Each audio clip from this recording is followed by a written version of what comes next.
here with your weekly video breakdown. So today what we're going to be talking about is a new series, starting a brand new series. If you remember, last couple of weeks I talked about every team, one player from each team that you shouldn't, give up on, shouldn't overreact to, shouldn't tilt on, whatever you want to call it.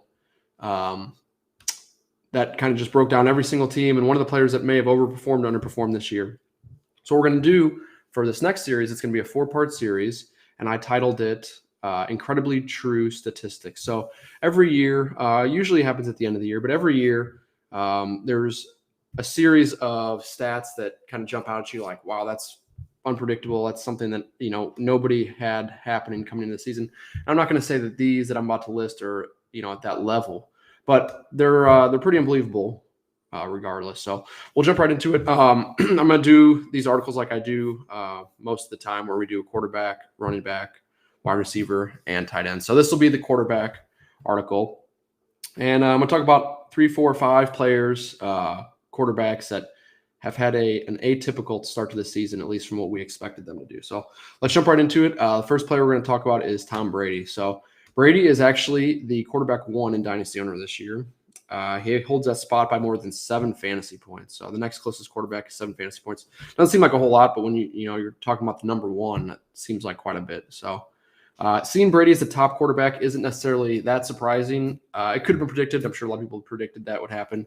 What's more surprising is what he did in week 3 against one of the top 3 best defenses in the league. So Brady went up against the Rams. Rams played the Bucs last week 3. The Rams were in control the entire game. They ended up winning. They pretty much dominated the Bucs from start to finish. But that didn't mean that Brady couldn't have a good fantasy game. So he posted his 3rd consecutive game with 37 fantasy points in Dynasty Owner.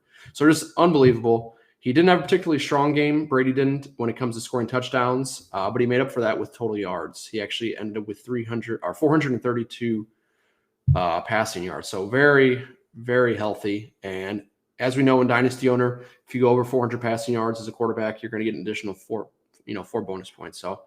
So very good game for him, and really just solidifies the fact that he should be a starter the rest of the season.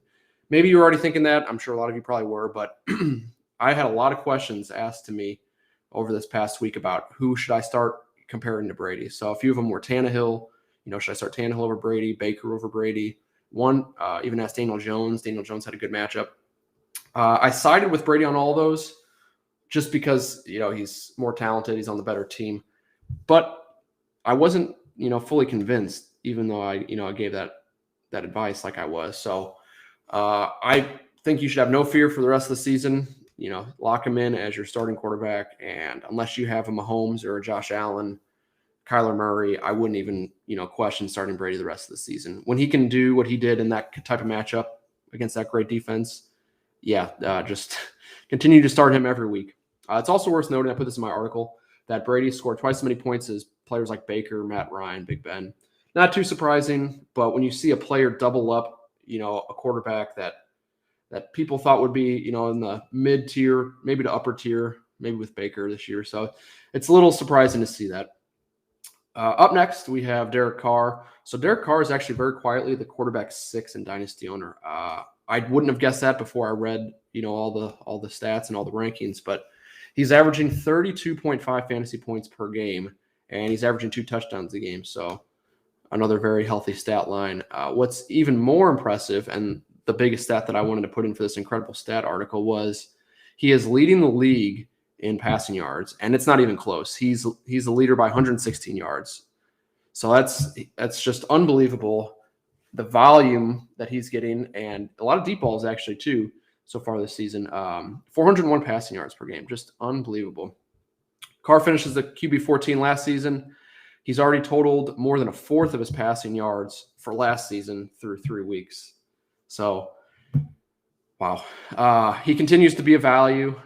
He's on a career best pace. Hope he can keep it up. Even if he can't, let's say he's a top 10 quarterback. Say he ends at top 10. That's an incredible value for him at $25 million per year. There's of the top 6 quarterbacks this year in Dynasty Owner so far, only one has a cheaper salary than Carr, and that's Kyler. Kyler Murray has right at $9 million, Carr's at $25 million. So actually a very surprising value is what Carr is this year. Hopefully he can continue it. Up next, we're going to talk about Daniel Jones and Sam Darnold, kind of in the same paragraph here. So Jones and Darnold, they came into the 21 season as wild cards, in my opinion. They both struggling quarterbacks, at least last year.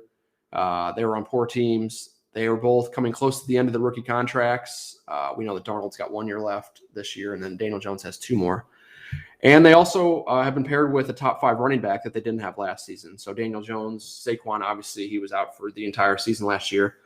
And then Christian McCaffrey, disappointingly, was kind of on and off. We didn't really know if he was going to play much throughout the whole season, kind of strung us along. So they're going to get both of their running backs back, and they both already have.